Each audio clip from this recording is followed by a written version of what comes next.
You are listening to Talk to Seattle, and I'm your host, Jason Rigdon. On this episode, I have Andrew Grant Houston, candidate for mayor in the city of Seattle. We also have Erin Reading from the Port Townsend Psychedelic Society to talk to us about their efforts to decriminalize entheogenic plants and fungi.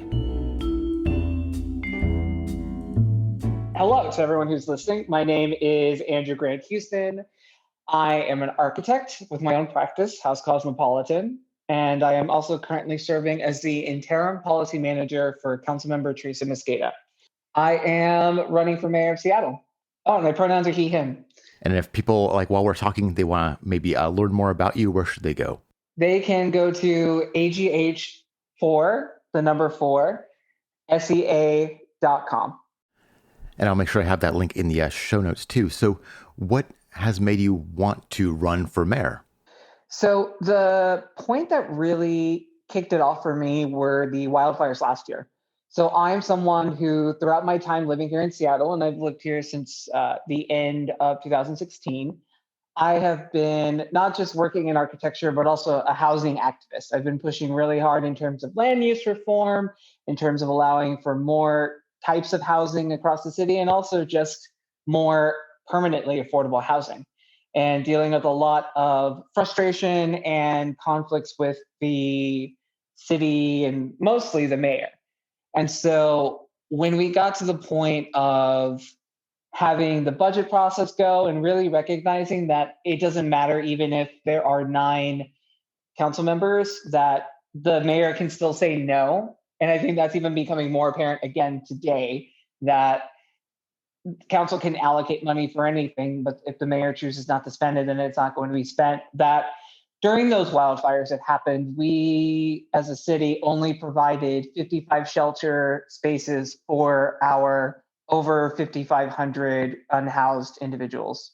And so it was in that moment that I said, this is completely unacceptable, and actually started looking for other people to run. I said, hey, we just don't have the mayor that we need right now, and particularly as we're dealing with not just a climate crisis, but also a housing crisis, an economic crisis, that we need some kind of new style of leadership. And so I talked with some other people that I knew. They all declined and said, I'm just not looking to do this right now. And then at a certain point, pretty much in December, I said, I think I have to run. I think I have to be the person to step up. And so that's why I've decided to run. And what kind of experience would you be bringing to this job? So I think the first thing that I bring foremost is project management experience. So when I talk to friends about working on mixed use projects, because that is my specialty, that in working in housing, and especially on those larger scales, that an architect isn't just designing. A lot of people think that an architect just does design, but that's really only 10% of what we do. The other 90% is project management. And so in many ways, I'm acting like a conductor of an orchestra. And so you have your structural engineer, you have your contractor, you have all of your other engineers for mechanical, electrical, plumbing, landscape architect. These are all, in essence, different instruments that you as the architect are conducting and making sure that they all perform when they're supposed to.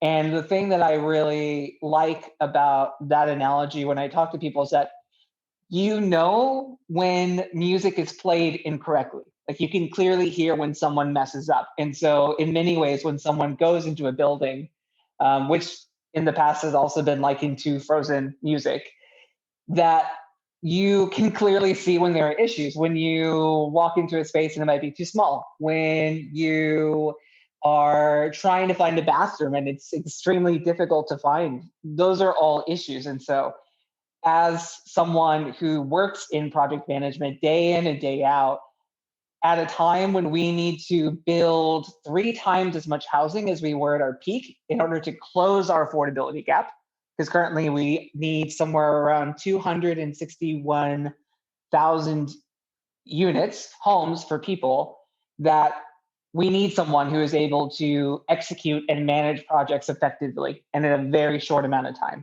And so that is the kind of mayor that I hope to be, is a mayor of action. And I think you've touched on a few of these things, but what do you think are the biggest challenges facing our city right now?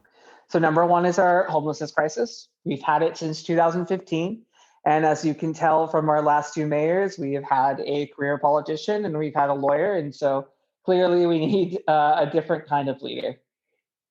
And in addition to that, I would say that we need to address our economic crisis because COVID-19 has really just shone a light on the economic disparities that we have within our community, and particularly our communities of color, as opposed to the larger Seattle experience. And so, in my mind, it's about supporting our small businesses, our locally owned businesses, our BIPOC owned businesses, but also creating a system of taxation that is much more progressive. And so that's something that I'm also looking into.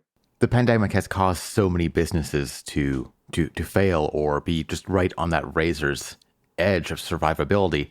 I'm personally very worried about what the city's going to look like once things, quote unquote, go back to normal. What are some of your ideas about how we can, maybe rescue these businesses or just help more new ones spring into place? Yeah, and I feel this myself. So I am someone who, without the eviction moratorium, would be currently out on the street. I have a small business. I own my own practice. And for 7 months of the year last year, I had no work. And so it is something where I can relate 100% to all of the closures that we're seeing. And especially as someone who, when I moved to Seattle, as a huge foodie and as someone who loves music, I try to experience as much as possible the city every single weekend and even during the week, where I would go to different neighborhoods across the city and try places that everyone talks about. And now those places are closing. So places like No Bones Beach Club, places like oh man, I'm like forgetting the name and now it's gone. The Highline. Oh man, because I'm like right by it. But now those places have closed and it's so disheartening. And so for me, what I really want to focus on is, of course, the relief that we can provide. And we have some restrictions, unfortunately, at the state level as to how we can provide direct aid to businesses. But I think things like just reducing the business and occupation tax is one thing. And I think what I would really want to focus on is that kind of reducing the cost of operating in a space, whether that be through using our public development authorities to start to actually create more, what I would say, like community kitchens or other types of commercial space, so that we as a city can actually help reduce the cost of rent, but just find other ways to shorten those barriers so that anyone can choose to start a business. Yeah, there is the cost of living in Seattle that is so high, but then also just the idea of even opening up a business for a lot of us is just so intimidating because the amount of money that it would take is just way more than we could ever hope to gather. 100%. And I'll be even honest myself, I have been fortunate enough that I was a recipient of the Greater Seattle Business Association. They have a specific accelerator program for queer and trans owned businesses of color. And so through that kind of community support, I was able to really push my business forward and be able to start in the first place. And so I use that as a really great example of my own success and how I would love to create similar programs, or even us as a city fund programs like that to be able to help other individuals go through the same experiences that I have had. Somewhat on the same line here is, like a perennial issue in this city has been affordability. What would you be doing to help make the city more affordable just for rent, just for a place to live? So I think the biggest one is that we just need more public housing. And it's really recognizing that there are restrictions to what we can do at the city level, but that there are levers that we can pull both at the state and at the federal level in order to make that happen. So one of the biggest ones is working with our congressional delegation as well as our state senate or U.S. senators to be able to remove the Fair Cloth Amendment, which a lot of people don't know is the main reason that the U.S. Housing and Urban Development Department cannot build new public housing.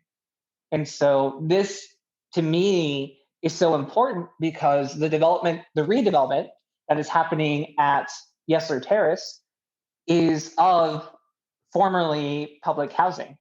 And so the whole reason that development, that growth, which also includes a one-for-one replacement of those public units, those permanently affordable units, which are so important, that we still need that kind of funding in the future. And especially as we talk about the Green New Deal and this just transition, part of that is housing justice. And that's why it's so important to me and in my platform. The other piece of it, that what we can do at the city level, is try and allow for even more market rate development to happen. And so people may think that that's counterintuitive in terms of, why are we allowing for more of these luxury condos, quote unquote, to continue moving? And a big part of it is that we have a lot of people who have actually more income that they need that are choosing to live in cheaper apartments. And it's just because they don't have options available for them of what they really want to see. And so when we start to allow for more housing in our wealthier, wider areas where people do want to live but don't have a lot of options now, that will help release some of that pressure. The other thing too, which a lot of people don't know, is that all of the building materials that we use for housing actually pay sales tax. And so given that the city runs mostly on sales tax, when we are able to bring in more sales tax, in addition to mandatory housing affordability, which is of course the program where people either put affordable housing on site or they pay fees in lieu, you have all of that funding coming into the city. And as we see that increase in funding, we can prioritize it to focus solely on permanently affordable housing not just for our workforce, but also for those who simply are living either at or below the poverty line. Directly tied to, the cost of housing is our homelessness issue. There's so many people living on the streets and they need our help. What are some of your ideas of how we can help these folks? So I am a true believer in the housing first approach, first and foremost. What I think and recognize, especially as an architect who builds apartments, is that even if we were to cut every single piece of red tape, and granted, council just passed the permanent supportive housing bill, which is a huge help, that if we were to start tomorrow, it would still take us 3 years to build that housing. And so that is why one of my first proposals when I launched my campaign was to build 2,500 tiny homes. And the reason for that is the near-term solution. So that's truly addressing the crisis as a crisis. We need to provide these people shelter, bring them in, give them a sense of permanence while we build the long-term solution, which is the new permanently affordable housing. So we've experienced a rather divisive mayor. Is there anything that you think that we can learn from Durkan's administration? To recognize that at a certain point, you have to stop talking and you need to start acting. We have had a mayor who has either abdicated the choice to do anything on so many issues or delayed decisions for so long that they have actually caused more harm by being delayed than simply making what could be potentially a wrong choice. And, part of it could be maybe that she is thinking that she doesn't want to offend someone. Like she doesn't want to make the wrong choice. But at the same token, this has now set us up at a point in so many of our major decisions that we need to make, especially in the middle of a climate crisis and housing crisis, that we have to act. And so that is also part of why I have been so focused throughout my campaign so far and will continue to do so on really pushing and organizing and researching the policy that I want to enact on my first day in office, because we have had so many conversations for so long. I mean, it's part of why we even use the term Seattle process, is because we as a community are so great at identifying the problem. Like we can go anywhere. Someone can tell us an issue and we can tell you exactly what's wrong. But we can't agree currently on the process to get there. And so, as I recognize that we all have a shared vision of prosperity, and the big part of that is just making sure that all of our unhoused neighbors have shelter, is one of the biggest ones. We need someone who is able to simply act and not just have more tables where we're going to listen to community. We've done that for so many years. It's time to just take those. It's time to take those that advice and move forward with it. Another really big issue right now is police brutality and really, our police here in this city and how they've kind of handled themselves. Do you have any ideas about how we could kind of fix this situation, how we can improve this relationship with our police? Yep. So I am very much a mayor of yes and. That's the kind of person that I want to be. So it's not just about reform. It's not just about abolition or defunding. It's about doing both. What I recognize is that clearly, especially exemplified by having, I want to say there were at least 6 officers identified as attending the January 6th riot at the National Capitol. And now, as there are people, the public that is served by these police, asking for the information on these police officers, and then those police officers suing to prevent that information from getting out. Clearly, there are some problems that can't be fixed just by reform. We have tried reform for many years. The police department has been under consent decree for almost a decade now. There are some improvements that need to happen, like demilitarization, like that is extremely clear. But in terms of the types of individuals that we have currently as part of the police department, and particularly as we deal with so many crises, and particularly even more in a pandemic, you can't have the same kind of responses that we've been seeing in the past, where if someone has a mental health crisis, that the first response by the city, by the police, is to show up with a gun. That just happened, I want to say, a little less than 2 weeks ago, where there was an individual on the waterfront who clearly was suicidal. And of course, that needs attention and to be addressed appropriately. But I watched the footage, which was so grating and disturbing, and just to see that immediately, it was, I want to say, less than a minute after they got there, that the man was shot and killed. Like that should not happen ever for anyone who's at a point of crisis like that. And so I recognize that there are so many great ways that we can reform the police, and also we're still under the consent decree, and so we need to do it in a way that acknowledges that the changes have to be approved at a higher level. And I'm looking into that already. Part of my team is going and doing the research for that, because of course, like I said earlier, I want to make sure that we have our ducks in a row before we start making changes. At the same token, we need to be funding alternatives for public safety that are not simply a person with a gun. Yeah, it's so many people have died.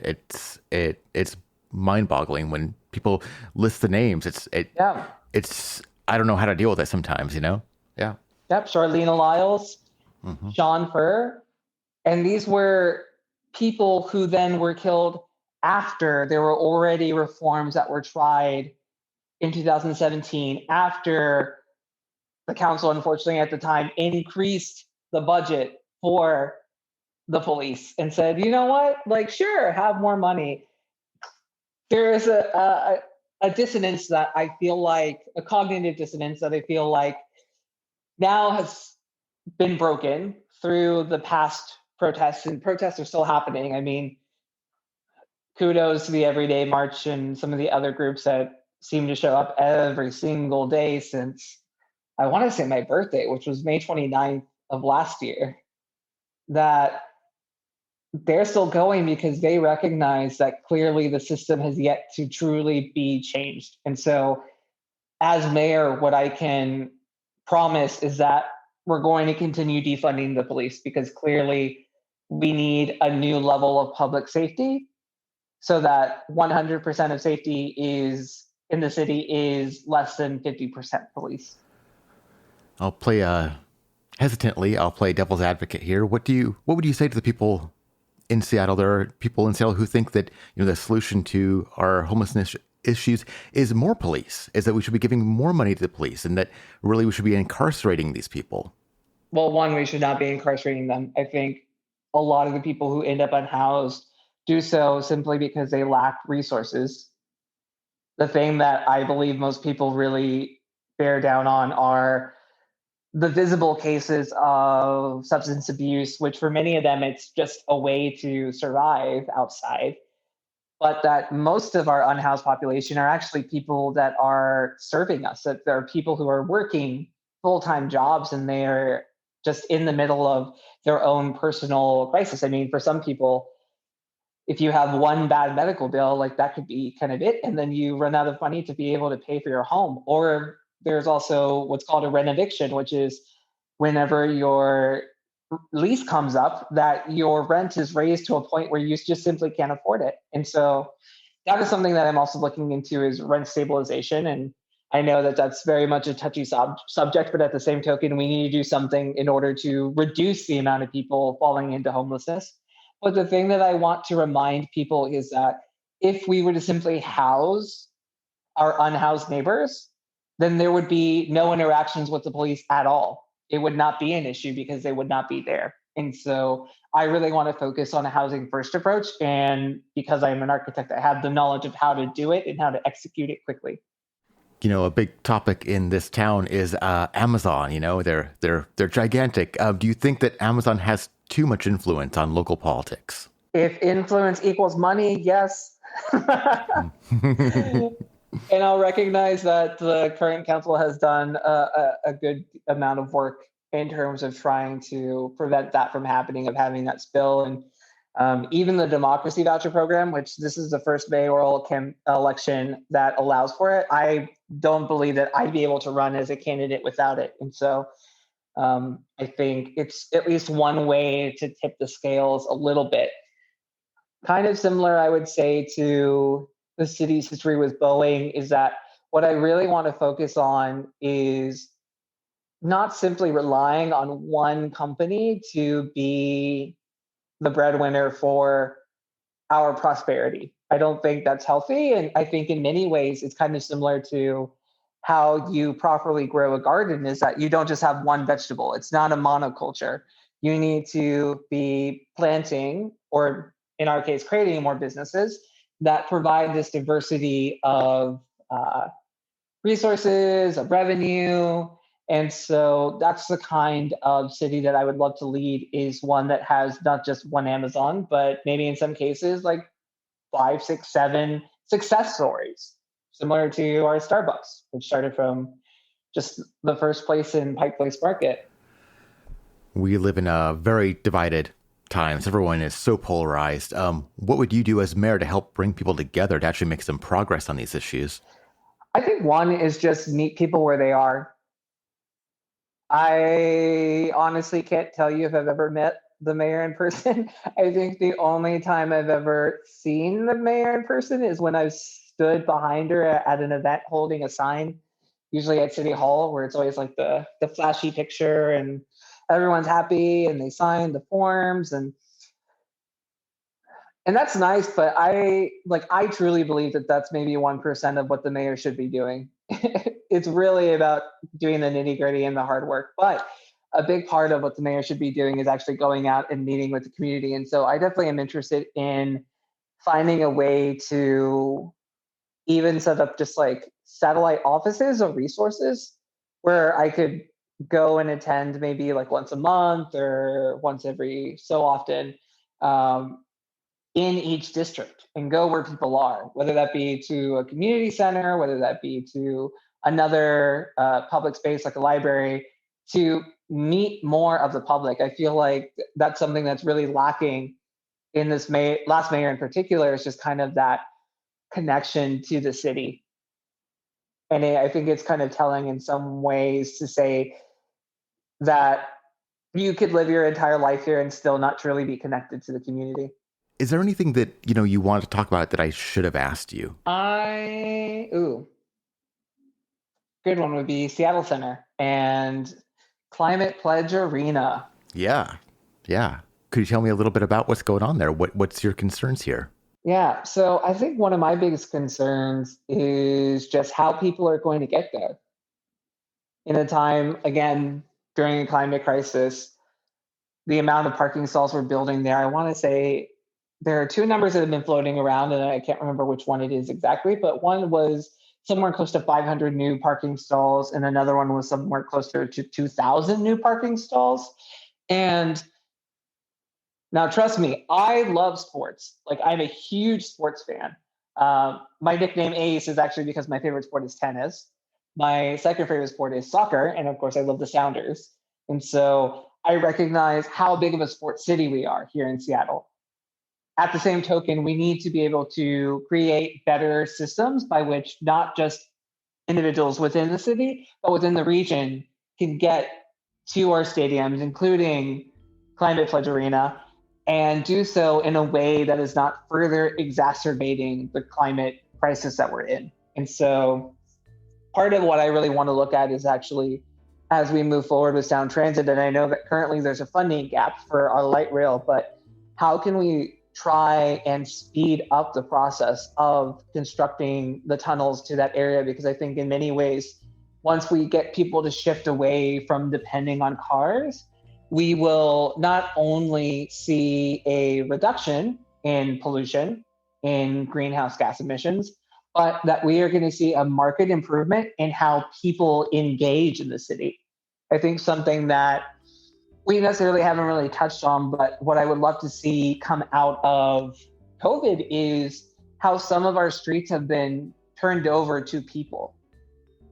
I think the best example is Northwest Market, which I don't live near and I haven't been to, but just the photos that I see and how people are out in the street and they're sitting and they're dining al fresco. And I feel like that's what a city should be like. Like everyone in the city, every neighborhood should have a street or a plaza like that. And so I take those examples to heart and think, okay, let's learn from this. Let's bring all these different systems together. And especially, like I said earlier, as an architect, being a systems thinker, designing and working with a lot of different moving parts is what I do normally. And let's create a solution that is able to give us all the things that we want and improve the quality of life for everyone. Well, thank you so much for your time today. If people want to learn more about you and your campaign, where should they go? Yep, so they can go to AGH4, that's the number 4, SEA.com. And it's also AGH for SEA at Twitter and Instagram and Facebook. And I'll make sure I have those. I'll have those links in the show notes too. If you just look on there, if you're listening to the show, there'll be the links right there for you. Once again, thank you so much for your time today. I really appreciate it. Yeah, thank you, Jason. This has been great.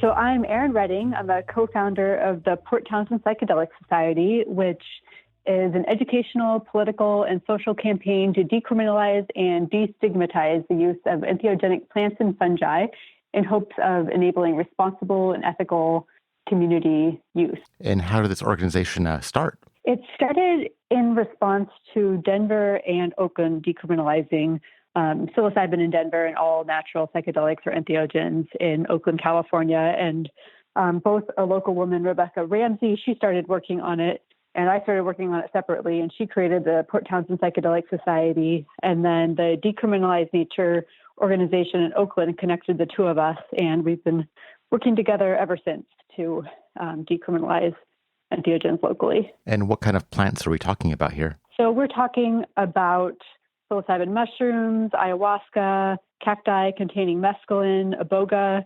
Those are the main ones. Okay. And these are illegal federally and locally? So they're considered Schedule 1 substances, which is the highest level. Those are substances that are considered highly addictive, high potential for abuse, and no medicinal value. And these plants, of course, have many medicinal values and are not addictive. They actually help with addiction, and they do not have a high potential for abuse. So we are working to, even though we can't change federal law, we can decriminalize them locally through redirecting funding of our police. And these are plants that have been used by humans for forever, practically, right?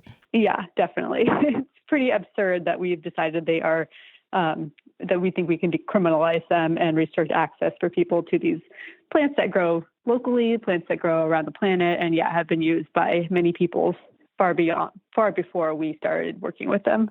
And so for people that maybe are new to the area or don't know, Port Townsend is not a big place. How was this kind of organized? I mean, it's not, I would not to be mean to my neighbors in Port Townsend, but, I'd expect this kind of thing in Seattle, but in some of the smaller towns, I'm kind of surprised. How did this come about? Well, Port Townsend is a pretty unique small town.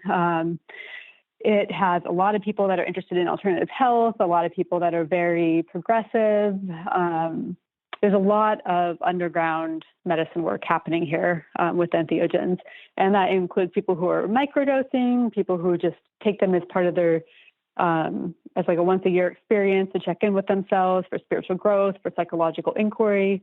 There's just a lot of different people that have experience with entheogens that live here. And a lot of people who maybe don't work with them, but do care that they are decriminalized because they've seen the effects of the drug war and understand that criminalizing them actually increases the risks of using them, which are already very low.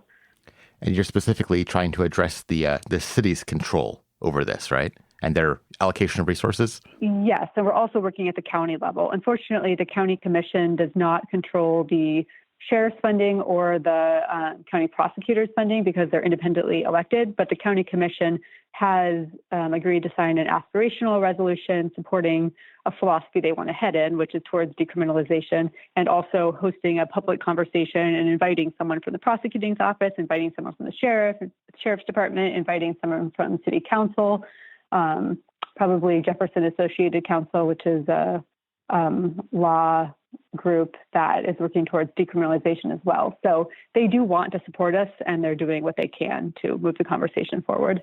So do you feel like your local government has been responsive to your requests? Definitely, yeah. I feel like the commissioners have been extremely responsive. I feel like the city council is being responsive now. Neither were responsive when we first brought up the resolution, the reason being that no one had been prosecuted or arrested for any possession of entheogens in over 20 years. So they felt like it was de facto decriminalized already and didn't feel like it was worth spending the time and money to make the change. However, recently in November, a woman was arrested for possession of psilocybin, and so that restarted our efforts. And now it feels like they are listening. So that is really hopeful. And I think also there's a lot more focus on social justice issues right now and policing. So it's a lot easier to motivate reform at this time. Yeah, that reminds me, a lot of people, are quite surprised how illegal these things are. As a matter of fact, I think I remember reading the case of that person who was arrested where the police didn't even realize that those mushrooms were like a Schedule 1. Yeah, one of the officers knew they were a felony. He said they were a lesser felony of some sort. But then he looked it up on his computer and then came out and asked the rest of the police officers and law enforcement if they knew that they were Schedule 1. And I don't think most of them did. And I don't think the woman who had the mushrooms realized that either. So it was a very unfortunate situation. And it really shows that it's a systemic problem because it was his computer and information on the Department of Justice website that told him they are, high potential for abuse. So that's where the change needs to be made. But in the meantime, until that change is made locally, we can influence how our police enforce laws locally by taking funding away for arrests involving entheogens. Do you have any thoughts or opinions about why these plants were made illegal in the first place? Yeah, I think that's been made pretty clear. And they were made illegal based on misinformation. And it was primarily to persecute people that were protesting the Vietnam War back in the late 60s. So, yeah, that's basically the main reason. And what do you think is kind of, when you're talking to people, I imagine you're talking to lots of people about this, what are the biggest objections to making them not illegal anymore? Yeah, we haven't had very many objections. The few that we have had Like some people would rather that they are regulated or prescribed. I think people, because there has been 50 years of propaganda and the DARE program and all these other programs that have, taught people and convinced people that these are dangerous substances. They're Schedule 1 with like same level as heroin. So I think some people have fear around them and would rather that they were regulated or prescribed. And we're not okay with that. We're okay if that's an option, but we insist on decriminalization first because we want to make sure people have access to these medicines, and not only people that have money or people who are insured. And we want to make sure people that are using them already in safe ways are able to continue doing so, and that ceremonies that have been held by indigenous peoples don't also become illegal. And then the one other thing that we've learned from cannabis is we want to make sure these plants aren't commercialized. And there's also different companies investing in synthetic versions of them. So we want to make sure those synthetic versions don't become legal in certain channels. And then there's even more pressure to criminalize natural versions outside of those channels because those channels will be making profit off of the substances. Yeah, I think the legalization of marijuana, there's a lot of things to learn from it. And like you're saying, the commercialization, but also, we were told that, if we legalized marijuana, that the world would end, that there'd be chaos in the streets and society would crumble. And nothing really has changed. And it's hard to imagine that legalizing, these plants would do the same thing. Do you get the same kind of fear mongering of people that, society will collapse? Not so much anymore. I think that people have learned a lot through cannabis and understand that these are all also natural plants. And there's also been Michael Pollan's book and a lot of other very positive press. So on all sides of the political spectrum, we really haven't received much resistance other than people maybe having slight fear that there'll be more chaotic behavior or it'll lead to more drug use. But criminalization hasn't reduced drug use in the first place. And entheogens actually help treat addiction, so they can help reduce drug use, especially if we create safe spaces to work with these medicines. Yeah, and that seems like the key with some of this, physician or maybe therapist-assisted, therapy with these plants. That seems like there's a lot of research that could be done with that. Yeah, and we would love for that to be an option as long as they're also decriminalized. Mm-hmm, mm-hmm. Yeah, because you don't want to necessarily just you need a doctor's note. You want to be able to have people in their personal lives make the decision themselves. Is that what I'm getting? Exactly, yeah. And have other local governments done this? Yeah, Oakland was the one that led the way in this particular mode of decriminalization of all natural psychedelics or entheogens. And then Santa Cruz followed suit pretty closely. Ann Arbor did it this fall, and Somerville, Massachusetts just did it very recently, I think in the last 2 weeks or so. And then Washtenaw County is really awesome. That's the county that Ann Arbor is in. So they have a very forward-thinking prosecuting attorney, and he issued a policy directive extending Ann Arbor's resolution countywide and has agreed to not prosecute any cases involving gifting, gathering, growing, possessing, using entheogens in his county. So we're hoping our prosecuting attorney will do something similar. We're not sure if he's going to be on board yet, but we're hoping so. Yeah, and then Denver and Washington, D.C. And Oregon all decriminalized various substances by ballot. Denver with psilocybin, Washington, D.C. did all entheogens, and then Oregon decriminalized all substances, and then also psilocybin within therapeutic contexts. And how have things changed in those kind of jurisdictions? Are people just having more freedom? Has anything bad happened? Is there anything that we should know? No, there have been no negative reported consequences in any of those places. And one of the reports I heard from Oakland is that people are having less challenging experiences because they don't have the additional layer of fear that they're doing something illegal and could get caught. Yeah. So the main outcome, and I think they're also in Oakland building structures for people who right now don't have access to have access. And a lot of the education and supportive structures are moving from being underground to being publicly available. Although that's still a slow, cautious process because they aren't federally legal yet or federally decriminalized yet. So as you said, we've faced, decades of propaganda about these things. If someone was interested in learning more about these plants and stuff, where would you point them? Where should they begin their kind of journey of learning maybe what is really going on here? Right. There's so much information these days, which is wonderful. A good place to start is Michael Pollan's book. I feel like it's a really good introduction to these plants and some of the research that's being done. I would also recommend our website, Port Townsend Psychedelic Society.org. We have a lot of summaries there and also a lot of links to other studies and other websites. Decriminalize Nature Oakland has a lot of information. There's Shakruna, that's another organization, Erie. I was also kind of wondering, people listening to this, they might be thinking about doing a similar initiative in their community. Do you have any advice for those people? Where should they start, or what have you learned?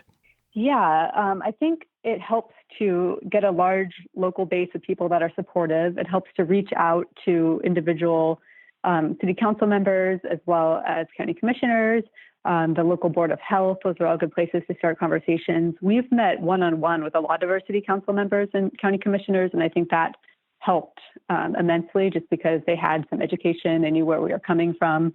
Decriminalize Nature Oakland also has a organizer's document that is on their website that has a lot of useful information about what people have learned from doing this so far.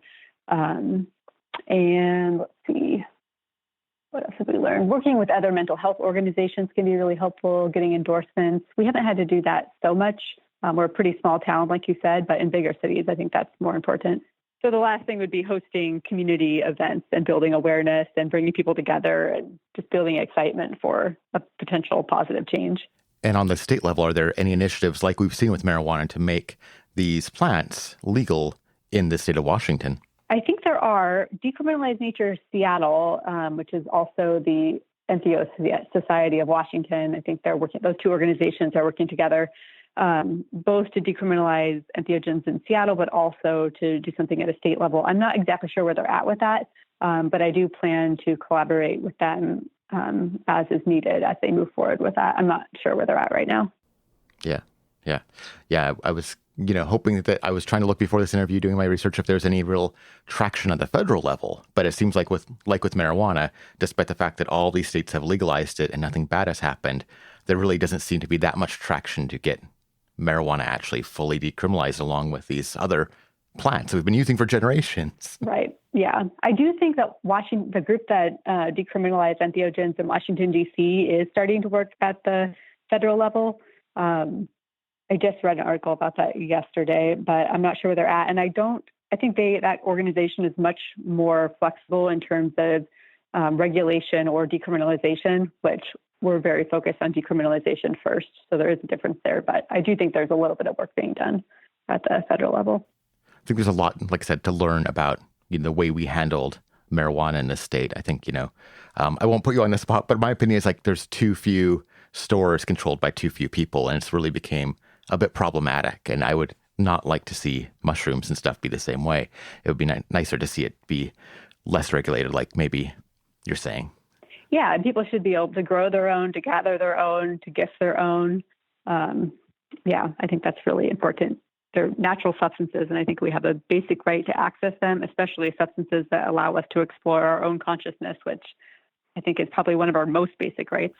Yeah, maybe could you tell me about that then? Go into that a little bit more, for the people, maybe they've never done anything like this. They've never had any of these experiences or don't know anything about it. Why are these things important to people, like the individuals, that are partaking in these plants? Why is it important to them? That is a huge question because it varies by person. But for me, they're important because they allow me to explore my own psychology, relationships I have with people, just through seeing them through a new lens, my emotions, like things in my body that have been held or stored that I wasn't able to access otherwise, past memories that I hadn't fully processed, the realms of spirit that I had no idea were there, that I didn't have access to prior to working with entheogens.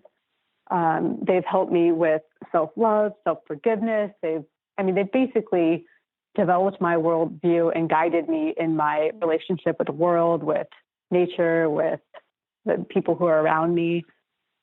There's so many ways that they can be beneficial. And they've also, I've had challenging experiences as well. And those challenging experiences almost across the board revealed to me some part of myself that I hadn't fully integrated or worked with or that needed healing.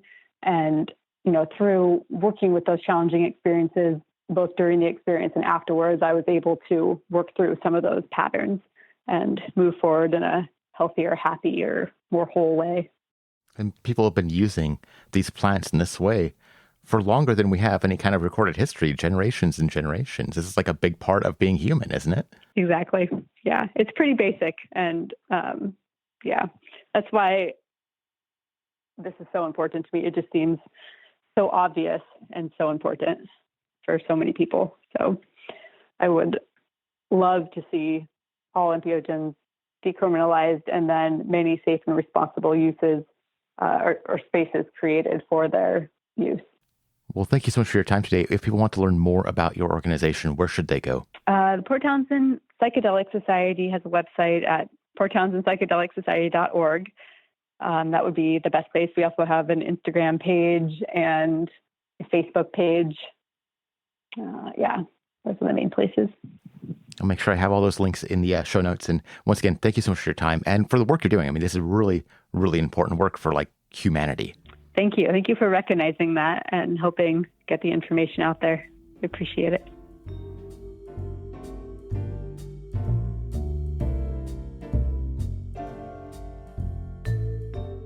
You've been listening to Talk to Seattle, and I have been your host, Jason Rigdon. If you'd like to learn more about this show, please visit talktoseattle.com. Our theme music is Lobby Time by Kevin MacLeod and is used under the filmmusic.io standard license. Thank you so much for listening.